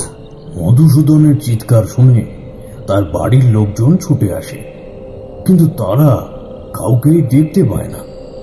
মধুসূদন কি জন্য চিৎকার করছিল সেটা তার বাড়ির লোক জিজ্ঞাসা করলে মধুসূদন বলে যে সে নাকি এক ভয়ঙ্কর স্বপ্ন দেখেছিল। এরপর থেকে রাতে মধুসূদনকে তার বাড়ির লোক আর একা রাখত না। মধুসূদনের বাবা জগন্নাথ বাবু মধুসূদনের সঙ্গে রাতে থাকতেন। এদিকে মধুসূদনের সাথে মিলিত হতে না পারার জন্য পিশাচিনীর ক্রোধ ক্রমাগত বাড়তে থাকে, যার কোপ এসে পড়ে মধুসূদনের বাবা জগন্নাথ বাবুর ওপর। তিনি প্রচন্ড অসুস্থ হয়ে পড়েন এবং কিছুদিনের মধ্যেই মারা যান। মধুসূদন তখন অনেকটা সুস্থ হয়ে উঠেছে। সে বাবার মৃত্যুর কারণ স্পষ্টভাবেই বুঝতে পারে। সে দেখে এই পিশাচিনীর হাত থেকে তার নিস্তার নেই। একে একে পরিবারের সকলকে এবং তাকেও এই পিশাচিনী মেরে ফেলবে। তাকে এই পিশাচিনীর হাত থেকে রক্ষা করতে একমাত্র কোনো বড় মাপের তান্ত্রিক বা ওঝাই পারবে। তখন মধুসূদনের আমার কথা মনে পড়ে আর আমার কাছে আসে। তারপর সে আমার কাছে এসে তার সাথে ঘটে যাওয়া সমস্ত ঘটনা আগাগোড়া আমাকে বলে, যে ঘটনাটা আমি আজ তোমাদের বললাম। কিশোরী উৎসাহের সঙ্গে বলল, এরপর এরপর কি হয়েছিল বলুন না। আরে রোসো রোসো, এত তাড়া কিসের? আগে একটু জল পান করি। গল্প বলতে গিয়ে গলাটা একদম শুকিয়ে কাঠ হয়ে গেছে। দাঁড়াও দাঁড়াও। এরপর তারানাথ ঘটি করে এক ঘটি জল পান করে, তারপর আবার বলতে শুরু করে, এতক্ষণ তো তোমরা মধুসূদনের উপর পিশাচিনীর মায়া বিস্তারের কথা শুনছিলে। এবার তোমাদের বলবো আসল ঘটনার কথা। মধুসূদনের মুখে তার এবং তার পরিবারের বিপদের কথা শুনে সেই দিন তাকে সঙ্গে নিয়ে আমি বেরিয়ে পড়লাম। আমি যোগ বলে দেখলাম শকুনাথ তান্ত্রিকের কিছুই হয়নি, সে বহাল তবিয়তে আছে। মধুসূদন নিজের দোষে মহাপিশাচিনীকে নিজের কাছে ডেকে এনেছে। তারানাথ আরো কিছু বলতে যাচ্ছিল, কিন্তু কিশোরী তাকে মাঝপথে থামিয়ে দিয়ে বলল, আপনি বলছেন সুকুনাথ তান্ত্রিক বেঁচে আছে, তাহলে পূর্ণিমা যে বলেছিল সুকুনাথ তান্ত্রিককে দেবী মাতুন্ডি খেয়ে ফেলেছে?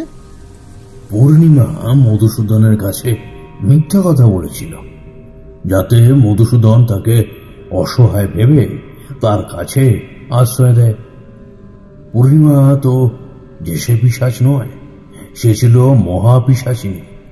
খুব মারাত্মক হয় পিশাচিনীরা। পিশাচতন্ত্রে কর্ণ পিশাচিনীর পর এদের স্থান। যাক, ছাড়ো সব কথা। আমি বুঝলাম এই পিশাচিনীকে ঠেকাতে হলে এবং মধুসূদন ও তার পরিবারকে বিপদের হাত থেকে বাঁচাতে হলে আমাদের প্রথমে দুমকার মন্দার পাহাড়ের সেই জঙ্গলে যেতে হবে। তাই আর দেরি করে কাজ নেই। আমি এবং মধুসূদন দুজনে খাওয়া দাওয়ার পর দুপুর 2টোয় হাওড়া স্টেশনে গিয়ে ট্রেন ধরলাম। ট্রেন যখন আমাদের দুমকা স্টেশনে গিয়ে নামালো, তখন সন্ধ্যা হতে বেশি দেরি নেই। মধুসূদন একটা ঘোড়ার গাড়িকে ডেকে দরদাম করে নিল। তারপর সে আমাকে বলল, ঠাকুরমশাই, গাড়িতে বসুন। আমার গাড়িতে উঠে বসতেই গাড়িটা চলতে শুরু করলো। আমি গাড়িতে বসে বসে ভাবতে লাগলাম, শকুনাথ তান্ত্রিককে কিভাবে রাজি করাবো এই পিশাচিনীকে তার কাছে ফিরিয়ে নেওয়ার জন্য। শকুনাথ তান্ত্রিক কি আমার কথা শুনবে? শকুনাথ তান্ত্রিক যদি আমার কথা না শোনে, তাহলে আমাকে নিজের বল প্রয়োগ করতেই হবে। তবে বল প্রয়োগ করলেও এই মহাপিশাচিনীর হাত থেকে সহজে মুক্তি পাওয়া যাবে না। এই পিশাচিনী মধুসূদনের প্রাণ না নিয়ে সহজে চলে যাবে বলে মনে হয় না। একমাত্র শকুনাথ তান্ত্রিক যদি মহাপিশাচিনীকে তার কাছে ফিরিয়ে নেন, তাহলেই মধুসূদন এই বিপদ থেকে রক্ষা পাবে। দেখতে দেখতে ঘোড়ার গাড়ি আমাদেরকে পাহাড়ের নিচে আদিবাসী পাড়ায় নামিয়ে দিয়ে চলে গেল। মধুসূদন আমাকে বলল, বলছিলাম ঠাকুরমশাই, আপনাকে কষ্ট করে একটুখানি হেঁটে বাংলোয় যেতে হবে। ঘোড়ার গাড়ি পাহাড়ের উপরে আর যাবে না। আমি বললাম, আরে এতে কষ্ট কিসের? হাঁটতে আমার বেশ ভালোই লাগে, চলো। গাড়ি থেকে নামার পর আমি দেখলাম বেশ কিছু আদিবাসী লোকজন আমাদের দিকে এগিয়ে আসছে। একজন বয়স্ক করে আদিবাসী মধুসূদনকে এসে বলল, যাক বাবু, তাইলে আপনি ভালো হয়ে ফিরে এসেছেন। আপনি যাওয়ার পর থেকে গায়ে নানান রকম ভূতের উৎপাত শুরু হয়ে গেছে। আপনি যাওয়ার 3 দিন পরে আমাদের পাড়ার কিছু লোকজন বনে গেছিল কাঠ আনতে। তারা দেখে 2টো পচা গলা মানুষের মরা একটা গাছের নিচে পড়ে আছে। তারা তখনই আসে পাড়ায় খবর দেয়। পাড়া থেকে আমি এবং আরো কিছু লোকজনকে যায় নিয়ে যে দেখি সত্যি 2টো মরা পড়ে আছে। মরা 2টার মাংস পচে বিচ্ছিরি গন্ধ উঠছে। অনেক মাছি আসে মোড়াগুলোর উপর এসে বসছে। আমরা মোড়াগুলোকে ভালোভাবে দেখে বুঝতে পারলুম লাই মরে যাওয়া লোক দুটা কে বটে, আর কি করে উহাদের মোড়ায় বনের মধ্যে এলো। উহার পরে পাড়ার সবার সাথে কথা কয়ে আমরা সবাই মিলে ঠিক করলাম একটা বড় গর্ত কাটে এই মোড়া দুটোকে পুঁতে ফেলা হোক। গাছের তলে একটা বড় গর্ত কাটে আমরা যখন মোড়াগুলোকে পুঁততে যাব তখন দেখলাম মোড়া দুটার একটা করে হাত নাই। আমরা তখন কোনো রকমে মোড়া দুটোকে পুঁতে ফেলে সেখান থেকে চলে এলাম। উহার পর থেকে গায়ে ভূতের উৎপাত শুরু হলো। ওই দুটো লোকের ভূত রাত হলেই গায়ে ঘুরে বেড়ায়। অনেকে উহাদের দেখিছে, উহাদের একটা করে হাত নাই, গলা থেকে উহাদের রক্ত ঝরে পড়ে। আমি লোকটার কথা শুনে বুঝলাম এরা বেশ ভয় পেয়েছে। তবে মধুসূদন বা আমি কেউই তাদেরকে বিমল বা সুলেখার মারা যাওয়ার কথা বললাম না। লোকটা তার বলা শেষ করে মধুসূদনকে জিজ্ঞাসা করল, বাবু সেদিন রাতে আপনার কি হয়েছিল? ওরকম ভাবে আমাদের পাড়ায় ছুটে আইছিলেন কেন? মধুসূদন একটু বুদ্ধি খাটিয়ে বলল, সর্দার, আমিও সেদিন রাতে তোমাদের মতো ওই দুটো লোকের আত্মাকে দেখতে পেয়েছিলাম। তাই ভয়ে তোমাদের কাছে ছুটে আসতে গিয়ে গাছে ধাক্কা লেগে মাটিতে আছাড় খেয়ে শরীরে আমার অনেক আঘাত লাগে, তাই এসে এখানে জ্ঞান হারিয়েছিলাম। মধুসূদনের মুখে সর্দার এই সম্বোধনটা শুনে আমি বুঝলাম এই লোকটা আদিবাসীদের সর্দার। সর্দার বলল, আপনার কপাল ভালো বাবু, পরের দিন বড় সাহেব আইছিল। তাছাড়া আপনার যে কি হতো সেটা মারানপুরই জানে। সর্দার, তোমাদের আর কোনো ভয় নেই। এই যে ঠাকুর মশাইকে নিয়ে এসেছি, ইনি ভূত প্রেত সবকিছু তাড়িয়ে দেবেন। ইনি অনেক ক্ষমতার অধিকারী। সর্দার আমাকে করজোড়ে প্রণাম করে বলল, গর্জি ঠাকুর মশাই, আপনি আমাদের অপদেবতার হাত থেকে বাঁচাইতে আইছেন। আপনাকে কি বলে যে ধন্যবাদ তো দিব। তবে একটা কথা আপনাকে বলে রাখি ঠাকুর মশাই, বনের অনেক ভিতরে বেশ কিছু পিশাচ সিদ্ধ তান্ত্রিক আছে। উহাদের ক্ষমতা অনেক। আপনি উহাদের থেকে একটু সাবধানে থাকবেন, বুঝলেন? তোমাকে বললাম না সর্দার, ঠাকুর মশাইও অনেক ক্ষমতার অধিকারী। ওই পিশাচ সিদ্ধ তান্ত্রিকরা ঠাকুর মশাইয়ের কিচ্ছু করতে পারবে না। সর্দার, সন্ধে নেমে আসছে, আমরা এবার বাংলোর দিকে যাই, কেমন? কিছু দরকার পড়লে পরে আবার তোমাদের কাছে আসব। আহো, কিছু দরকার হলে আমাকে বলে পাঠাইবেন, আমি আপনাদের কাছে চলে যাব। সর্দারকে বিদায় জানিয়ে মধুসূদন আমাকে নিয়ে সন্ধ্যার কিছু পরে বাংলোয় পৌঁছল। বাংলোর দরজা খুলতেই একটা বিশ্রী আষ্টে গন্ধ আমার নাকে এলো। আমি বুঝতে পারলাম পিশাচটা আশেপাশেই কোথাও আছে। বাংলোয় ঢুকে মধুসূদন আমাকে জিজ্ঞাসা করল, ঠাকুরমশাই, আপনি রাতে কি খাবেন? আমি মধুসূদনকে বললাম, আরে আলাদা করে কিছুই করার দরকার নেই। আমার এই ঝোলাতে অনেক শুকনো খাবার দাবার আছে, তাকেই তোমার আমার আজকের রাতটা কেটে যাবে। রাতের বেলা আমি এবং মধুসূদন একটা ঘরেই থাকলাম। রাত তখন অনেক গভীর। হঠাৎ কিসের একটা শব্দে আমার ঘুমটা ভেঙে গেল। ঘুম ভাঙতে আমি শুনতে পেলাম দরজাটা প্রচন্ড জোরে কে যেন ধাক্কা দিচ্ছে। আমি দেখলাম এত জোরে শব্দ হওয়া সত্ত্বেও মধুসূদনের ঘুম ভাঙেনি। সে অকাতরে ঘুমিয়ে চলেছে। আমি তাকে আর না জাগিয়ে পা টিপে টিপে ঘর থেকে বেরিয়ে এলাম। তারপর বারান্দায় এসে দরজাটা খুলে বাইরে বেরিয়ে দেখি কেউ কোথাও নেই। রাতের নিশ্ছিদ্র অন্ধকার গভীর বনানীকে ঘিরে রেখেছে। মাথার উপর আকাশে মিটমিট করে তারারা জ্বলছে। একটা বিকট আষ্টে গন্ধে বাতাসটা যেন ভরে রয়েছে। গন্ধটা আমার খুব চেনা। কোনো পিশাচ আশেপাশে থাকলে এই রকম গন্ধ পাওয়া যায়। চারিদিকে ভালোভাবে নিরীক্ষণ করে ঘরে ঢুকতে যাচ্ছি, ঠিক তখনই আমার চোখে পড়ল বাংলোর বাইরের দেওয়াল বেয়ে একটা 4 পাওয়ালা প্রাণী টিকটিকির মতো উপরে উঠে যাচ্ছে। আমি প্রাণীটাকে দেখা মাত্রই বুঝতে পারলাম এটা ওই পিশাচটা। পিশাচটা আজ মধুসূদনের কাছে এসেছিল, কিন্তু ঘরে ঢুকতে পারেনি, কেননা রাতে এইরকম কিছু একটা হবে আশঙ্কা করে ঘুমোতে যাওয়ার আগে আমি ঘরটাকে মন্ত্রশক্তি দিয়ে বেঁধে ফেলেছিলাম।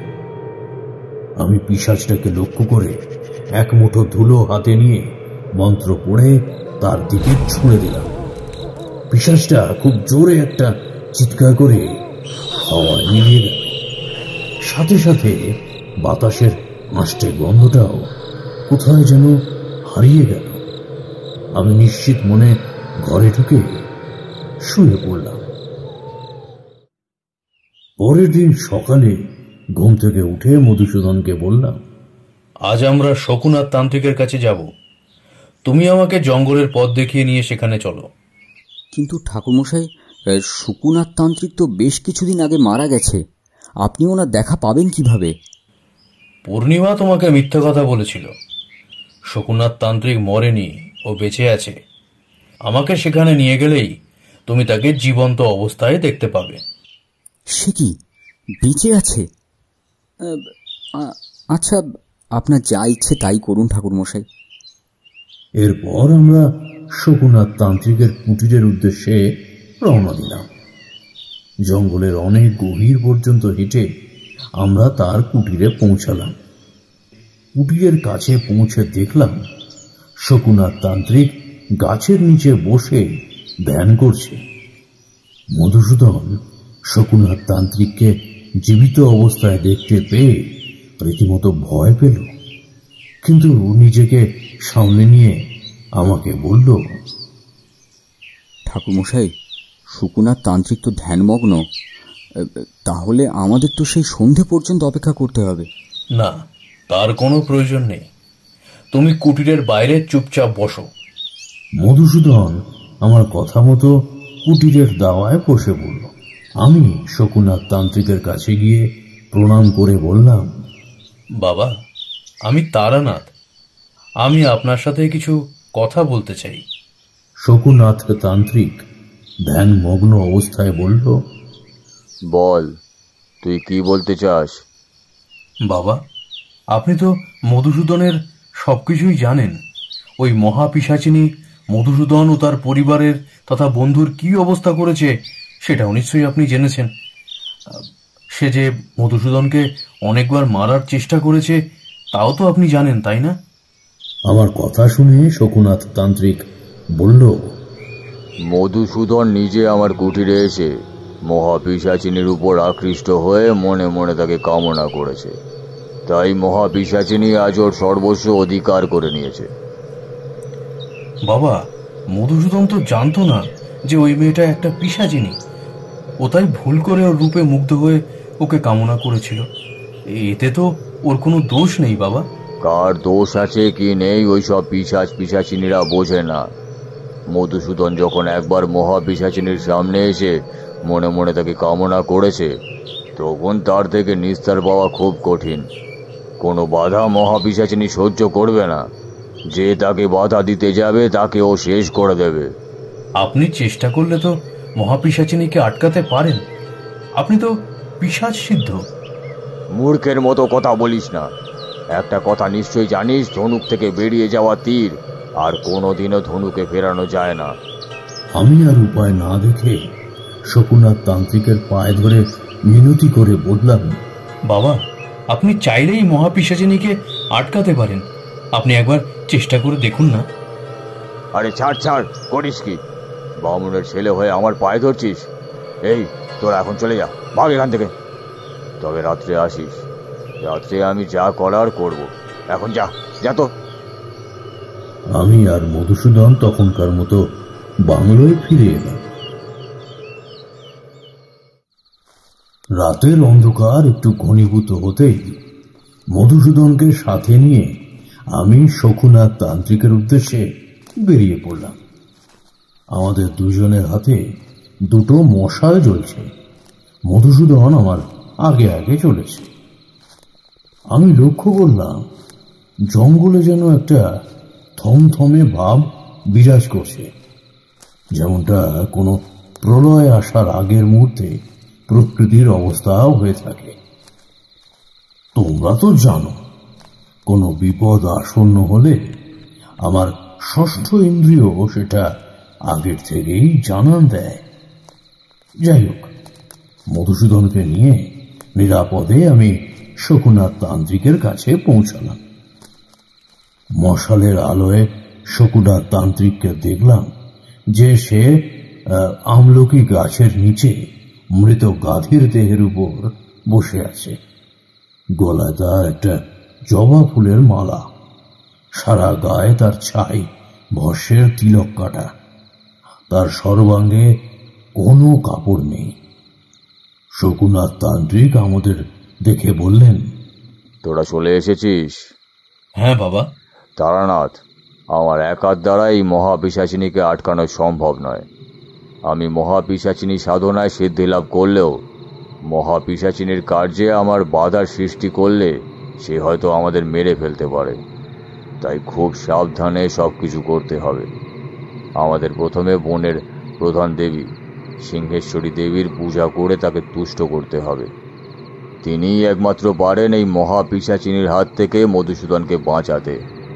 দেবী তুষ্ট হলে তিনি স্বয়ং এসে মহাপিশাচিনীকে শেষ করে দেবেন। তা তোর সাহায্য আমার লাগবে। কিন্তু আমি তো সিংহেশ্বরী দেবীর পুজো সম্পর্কে কিছুই জানি না। তোকে কিছু জানতে হবে না। দেবী সিংহেশ্বরীকে পূজা আমি করব। শুধুমাত্র হোমের সময় তুই আমার সাথে বসে হোম করবি। আমি যেসব মন্ত্র উচ্চারণ করব সেটা শুনে শুনে সেই সব মন্ত্র তুইও উচ্চারণ করবি। হোম শেষ হলে ছাগ বলি দিয়ে তার রক্তে দেবীকে আহুতি দিতে হবে। দেবী যদি আমাদের পুজো হোমে সন্তুষ্ট হন তাহলে তিনি স্বয়ং আবির্ভূত হয়ে অশুভ শক্তিকে নাশ করবেন। তবে একটা কথা মনে রাখিস, মহাপিশাচিনী কিন্তু বারবার আমাদের পুজো হোমে বাধা দেওয়ার চেষ্টা করবে, কিন্তু আমাদের তাকে উপেক্ষা করে পুজো এবং হোম চালিয়ে যেতে হবে। এই বলে শকুনাথ তান্ত্রিক সেই গাছের নিচে একটা কালো পাথরের গায়ে সিঁদুর এবং চন্দন মাখিয়ে পুজোর সূচনা করলেন। শকুনাথ তান্ত্রিক তার আদিবাসী ভাষায় নানান রকম উদ্ভট মন্ত্র উচ্চারণ করে চললেন। মধুসূদন আমাদের থেকে একটু দূরেই বসেছিল। আমি তার দেহ মন্ত্র দিয়ে বন্ধন করে দিয়েছি। শকুনাথ তান্ত্রিক তার হাতে একটা কি যেন গাছের ছোট ডাল দিয়েছেন। শকুনাথ তান্ত্রিক মধুসূদনকে বলে দিয়েছেন সে যেন কোনোভাবেই ওই ডাল হাত থেকে না ফেলে। তাছাড়া এও বলেছেন যে পিশাচিনী তাকে আক্রমণ করতে পারে। তাই সে ভয়ে জুবুথুবু হয়ে এক জায়গায় চুপ করে বসে আছে। শকুনাথ তান্ত্রিক অবিরাম মন্ত্র উচ্চারণ করে যাচ্ছেন। মাঝে মাঝে তিনি বেশ জোরে চিৎকার করে মন্ত্র পাঠ করছেন। হঠাৎ আমি দেখলাম সারা আকাশ ধীরে ধীরে কালো মেঘে ঢেকে যাচ্ছে। মাঝে মাঝে বিদ্যুতের ঝলকানিতে সারা জঙ্গল আলোকিত হয়ে যাচ্ছে। গুড়গুড় শব্দে মেঘ ডাকছে। চারিদিকে প্রচন্ড ঝোড়ো হাওয়া বইতে শুরু করেছে। প্রকৃতির এইরকম দুর্যোগ দেখে বলির জন্য যে ছাগলটা আনা হয়েছিল সেটা ডাকতে শুরু করে দিয়েছে। শকুনাথ তান্ত্রিক পুজো শেষ করে বললেন, দেখছিস মহাপিশাচিনী প্রকৃতিতে কি রকম দুর্যোগের সৃষ্টি করেছে। আমাদের বেশি দেরি করা চলবে না, তাড়াতাড়ি হোম শুরু করতে হবে। তারানাথ, আর দেরি না করে ধুনি প্রস্তুত কর। আমার ধুনি প্রস্তুত করাই ছিল, তাই আমি বললাম, সবকিছু তৈরি বাবা, আপনি হোম শুরু করুন। শকুনাথ তান্ত্রিক সিংহেশ্বরী দেবীকে প্রণাম করে ধুনিতে অগ্নি সংযোগ করতে গেলেন। কিন্তু কোথা থেকে ঝোড়ো হাওয়া এসে সে আগুন নিভিয়ে দিয়ে গেল। এইরকম বেশ কয়েকবার হলো। শকুনাথ তান্ত্রিক তো রীতিমতো রেগে গেলেন। আমি মনে মনে মধুসুন্দরী দেবীকে স্মরণ করলাম। তারপর শকুনাথ তান্ত্রিককে বললাম, বাবা, এবার ধুনিতে আপনি অগ্নিসংযোগ করুন। আমি শকুনাথ তান্ত্রিকের কথা মতো তার উচ্চারণ করা মন্ত্র শুনে শুনে বলতে লাগলাম। বেশ কিছুক্ষণ হোম চলল। হঠাৎ কোথা থেকে একটা দাঁড় কাকের মৃতদেহ এসে ধনির পাশে পড়ল। ভাগ্য ভালো, যেখানে কাকের মৃতদেহটা এসে পড়েছিল সেখানে হোমের কোনো জিনিস ছিল না। তাছাড়া আবার প্রথম থেকে হোম শুরু করতে হতো। আরো কিছুক্ষণ হোম চলল। তারপর আমাদের কানে এলো বিকট মেয়েলিয়ে এক হাসির শব্দ। হাসির শব্দটায় এত জোর ছিল যে আমার মনে হচ্ছিল হাসির শব্দে পুরো জঙ্গলটা যেন কাঁপছে। গাছের ঘুমন্ত পাখিরা বাসা ছেড়ে চারিদিকে উড়তে শুরু করেছে। সকলে প্রচন্ড ভয় পেয়ে চিৎকার শুরু করে দিয়েছে। আমি দেখলাম মধুসূদন ভয় আড়ষ্ট হয়ে আমাদের দিকে তাকিয়ে বসে রয়েছে। যাই হোক, অনুক্রমে হোম শেষ হল। হোম শেষ করে শকুনাথ তান্ত্রিক বলির জন্য ছাপটা আনতে গেছে, তখনই তাকে আক্রমণ করলো মহাপিশাচিনী। আমি তো দেখে প্রথমে অবাক। শকুনাথ তান্ত্রিককে পিশাচিনী কিভাবে আক্রমণ করতে পারে? সে কি তাহলে গাত্রবন্ধন করতে ভুলে গেছে? হ্যাঁ, তাই হবে হয়তো। পিশাচিনী শকুনাথ তান্ত্রিকের গলা টিপে ধরেছে। শকুনাথ তান্ত্রিক মুখে গুঁ গুঁ শব্দ করছে আর হাত দিয়ে পিশাচিনীকে আঘাত করছে। কিন্তু ওই সামান্য আঘাতে পিশাচিনীর কিছু এসে যায় না। পিশাচিনীর নেকড়ে বাঘের চোখে তখন ক্রোধের দৃষ্টি। এদিকে আমিও সম্পূর্ণ নিরুপায়। কি করব কিছুই বুঝতে পারছি না। মধুসূদনকে বললাম, মধু, আমি না ডাকা পর্যন্ত তোমার জায়গা ছেড়ে একদম উঠবে না। আর নিজের হাতে ধরে থাকা ওই গাছের ডালটা শক্ত করে মুঠিতে ধরে থাকো। ভয় পেও না, তোমার কিচ্ছু হবে না। শকুনাথ তান্ত্রিকের দেহটা এবার ছটফট করতে শুরু করেছে। আমি আর উপায় নেই দেখে বলির জন্য যে খড়গটা নামানো হয়েছিল সেটা নিয়ে গিয়ে পিশাচিনীর হাতে আঘাত করলাম। কিন্তু তার এতে কিছুই হলো না।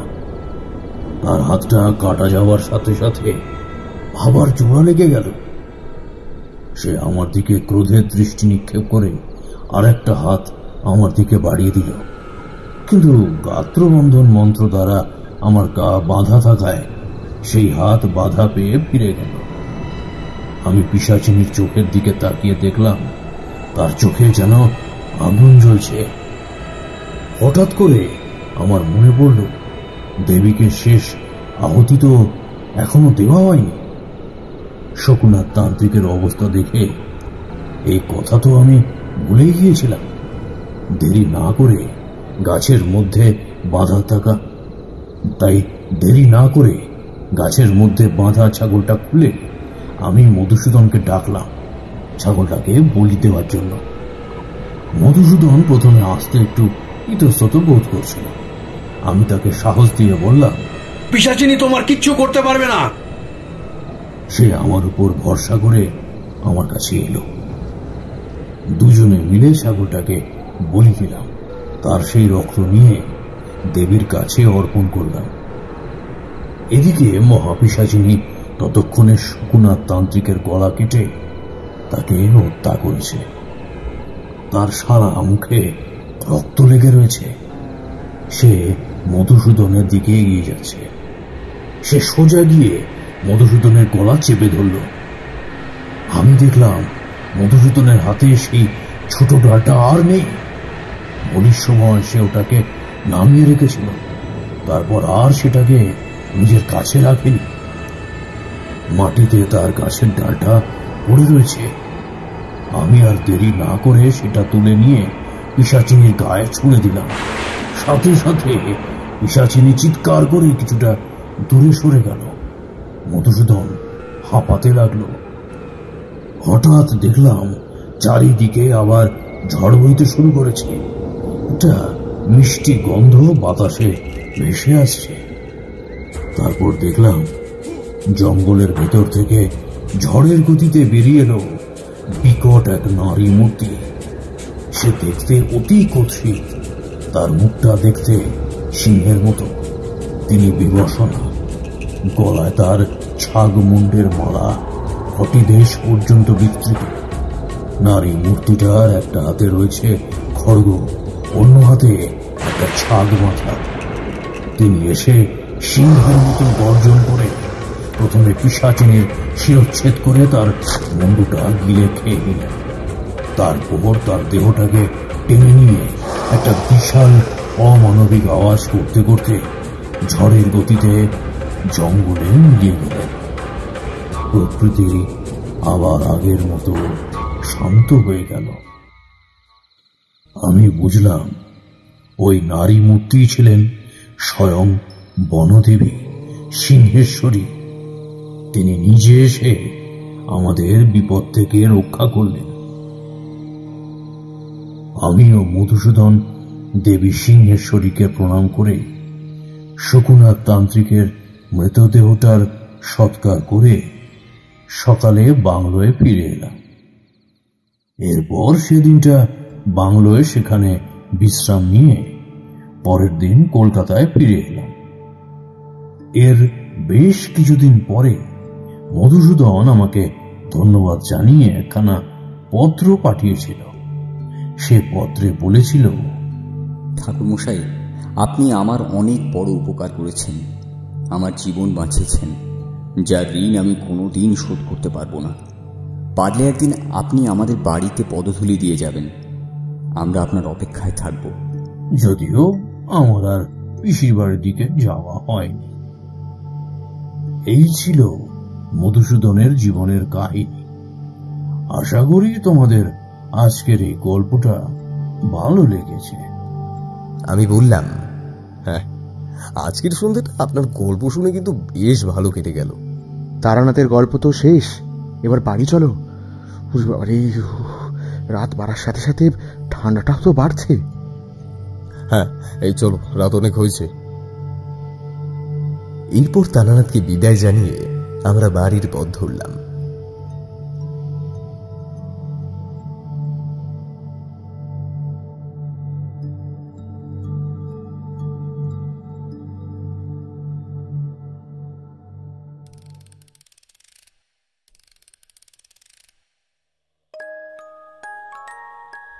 শুনছিলেন লেখক অনিমেষ মণ্ডলের কলমে তারানাথ তান্ত্রিক ও দেবী সিংহেশ্বরীর আবির্ভাব। সম্পাদনা এবং কাস্টিংয়ে সৌরভ এবং শ্রেয়া, পরিচালনা এবং ভিডিওর ভিজুয়াল এফেক্টসে সৌরভ, এডিটিংয়ে দ্য কণ্ঠ এবং পোস্টার ডিজাইনে কৃষ্ণেন্দু মণ্ডল। আমাদের গল্পটি ভালো লেগে থাকলে লাইক করে দেবেন এবং আপনার মূল্যবান মতামত কমেন্টে জানাতে ভুলবেন না। আরও নতুন নতুন গল্প শুনতে চ্যানেলটি সাবস্ক্রাইব করে পাশে থাকা বেল আইকনটি প্রেস করে দেবেন, যাতে নতুন কোনো গল্প এলে তা সরাসরি সবার আগে পৌঁছে যায় আপনার কাছে। শুনতে থাকুন মিডনাইট ফ্যান্টাসি।